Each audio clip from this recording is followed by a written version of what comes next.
Hey, third grade. I'm kind of getting anxious to hear the end of the story. So this is chapter 24. It's called Betrayal. What is his name? Amon asked Tamar. Tamar was slow to answer. When she finally did, her voice was filled with disgust. His name is Judas. Judas Iscariot. I've never liked him much. Amon watched the two priests and the disciple of Jesus scurry up the alley and instinctively knew something was not right. "Come on," he said to Tamar and Benjamin when the elders had turned a corner. Together they ran up the alley, then stopped as Amon checked. The men were almost lost in the crowd, but that only made them easier to follow, Amon decided. With Tamar and Benjamin just a few feet to either side of him, they followed the three up through the center of Jerusalem. Dusk was settling in by now, and the three men were becoming blurry gray images to Amon's eyes. Still, he kept following, surprised to find that they were heading toward the upper city. When at last the three turned into a courtyard, Amon motioned to his two friends to come to his side. "Look," he pointed, where they had lost sight of the men, "the house of Caiaphas." Tamar stared at the house, then at Benjamin, then at Amon. Benjamin just said, "Dancing camels," as if he had just seen the most shocking thing of his life. "We must go and see what this treachery is about," Amon said, and the others agreed. Slipping quietly into the courtyard where Tamar had sat and listened to Amon entertain Caiaphas and his guests so long ago, they crouched under a large open window and listened. They did not have to wait very long. The angry voice of Caiaphas flew out of the window. "Yes, what is it?" Amon held his breath, straining to hear a reply. One of the priests spoke up. "This is Judas Iscariot," Amon heard the priest say. "He is a disciple of Jesus." There was a silence for a moment. Then Caiaphas sounded much more pleasant. "Well, now, what can I offer you, Judas? Some wine? A few grapes? Dinner with me, perhaps?" There was another pause. Then Judas finally spoke. "I have no desire nor need for your hospitality," he said, and Amon thought the man unwise to use such a tone with the high priest. Finally, he could stand the suspense no longer and rose to his knees to peek over the windowsill. There he saw not just the two priests, but several of the high priests, all circled around Caiaphas. The last of a smile was fading from the face of Caiaphas, and he said, "Then what is it that you want?" Judas was standing with his head hung low and his hands folded behind his back. In a voice so quiet that Amon could barely hear it, he said, "I am indeed a disciple of Jesus of Nazareth." Then he looked up at Caiaphas and he added, "What are you willing to give me if I hand him over to you?" If Caiaphas was shocked, Amon could not tell. The priest simply stared at Judas for a long moment, then smiled and pulled a money bag from under his tunic. Amon gasped. This was the money his father was accused of stealing. He knew it. If only he could prove it to someone. Caiaphas opened the pouch and started counting out silver coins. 30 pieces should do it, don't you think?" he said. Judas nodded and then said, "I will contact you when I know where he will be." Then he left, and Caiaphas and all the priests smiled and applauded their good fortune.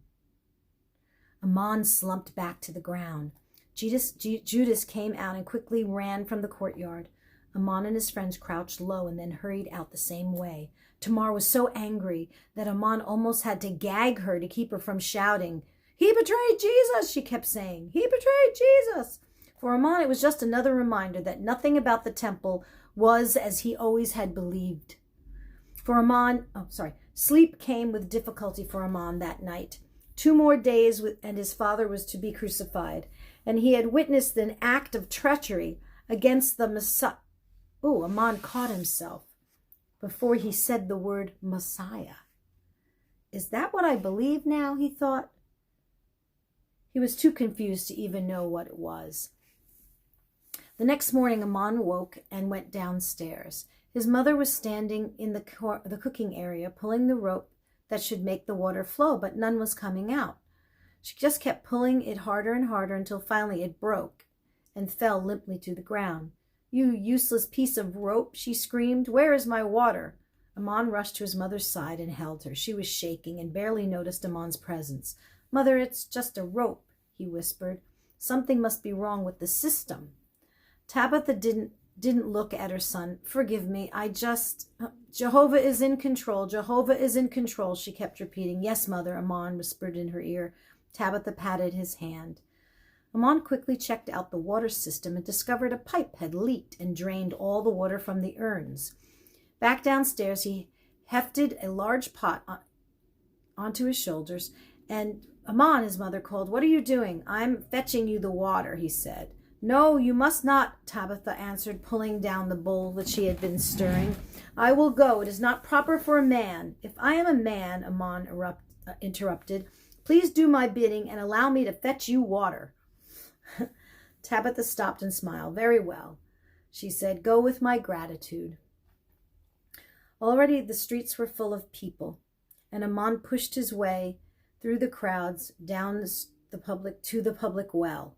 Here he waited in line, talking with friends and neighbors who happened to be there.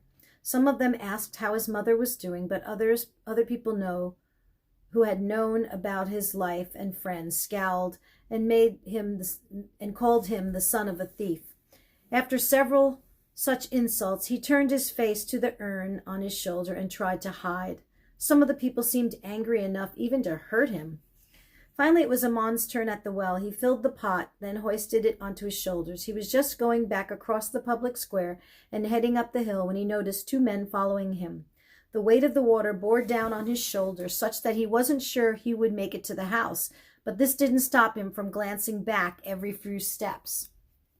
The two men were always there, sometimes a few steps behind, sometimes mostly hidden in the crowd, but they were always there.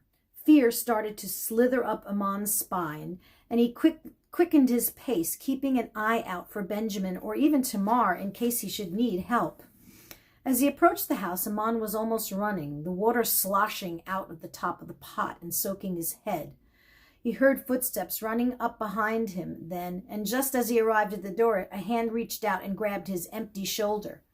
Amon spun around, ready to smash the pot on the head of at least one of the men. "Forgive me, young man," the older of the two said, trying to conceal that he was panting. "Is this your house?" Amon spun around, Amon thought for a moment and realized with his father in prison, the law did indeed make him the owner of the house.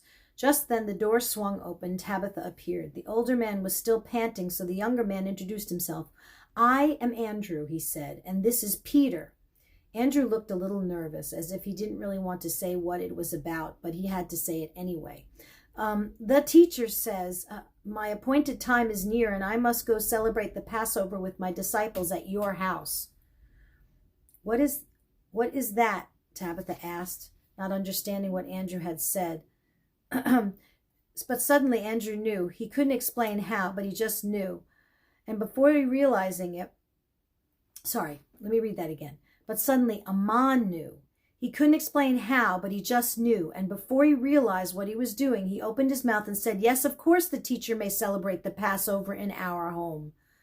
"Amon," Tabitha cried, "what are you saying?" Amon turned to Tabitha and said very simply, "Mother, Jesus is going to be our guest tonight." And deep inside, a new belief began to form in Amon. It took quite some time for Tabitha to understand what was happening, and most of the day to prepare the upper room. Amon took down his chart of suspects, staring at it sadly for a long time. He had solved the mystery, but he couldn't change the verdict. The long table that Amon and Tabitha and Benjamin had sat at so many times was moving to the center of the room and carefully washed. Peter and Andrew went to the market and returned a time later with all the necessary ingredients for a Passover meal. Amon laughed at the way the two men joked and bickered and was not surprised to learn that they were brothers. Just after sunset, there was a knock at the door. Amon, dressed now in his finest linen tunic, opened it, and Peter and Andrew watched. Outside stood 11 men, including Tamar's father, Bartholomew. "Entering our home with the blessings of Jehovah," Amon said.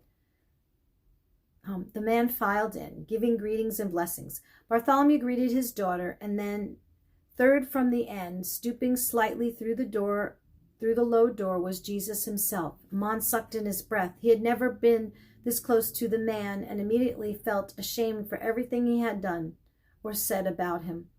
Whether or not he was the Messiah, Amon still did not know, but no man of such obvious humility deserved unkind words, and Amon thought and had spoken about Jesus. The line of men passed Amon, and before he even realized that Jesus was there, Jesus reached out and grabbed Amon by the shoulder, squeezing it in greeting and in gratitude. "Peace to you. Thank you for sharing your home," he said with a smile. Amon could force no words from his mouth, instead simply nodded. Then Jesus was gone, up the stairs, following the others. The last man through the door also made Amon catch his breath. Judas Iscariot. In a flash, Amon realized that Jesus knew nothing of the treachery at hand. As Judas passed Amon, ignoring him, Amon knew he must find a way to warn Jesus. All the food Tabitha had prepared all week was now used to serve the men in the upper room, as well as Amon's own family. As Jesus and his disciples performed the rites of the Passover in the upper room, Amon and his brothers and mother and Tamar echoed it in the lower room. "Brother, why do we eat bitter herbs on this night?" Jaden asked at the prescribed time. "To remind us of the bitter bondage from which Jehovah has saved us," Amon answered. As each part of the meal was served downstairs, Amon and Tamar would take identical dishes upstairs to the 13 men. Each time they did so, Amon would open wide his eyes and ears to see what he might learn of Jesus and his men. Once, as he passed Bartholomew, Tamar's father squeezed his arm in greeting. This too made him feel guilty. The act was more kind than the words Amon had said about the man. With fewer mouths to feed and children anxious to finish, the meal in the lower room was completed much sooner than the meal in the upper room. Tamar took Amon's 2 younger brothers over to Benjamin's to keep the house quiet for their guests. Still trying to figure out how to warn Jesus, Amon crept up the stairs. He sat at the top step in the shadows, watching the men eat. Jesus sat in the center of the far side of the table, with a young man to his left and the disciple Peter to his right. He listened as the young man asked the traditional questions of children and was often surprised by the answers Jesus gave.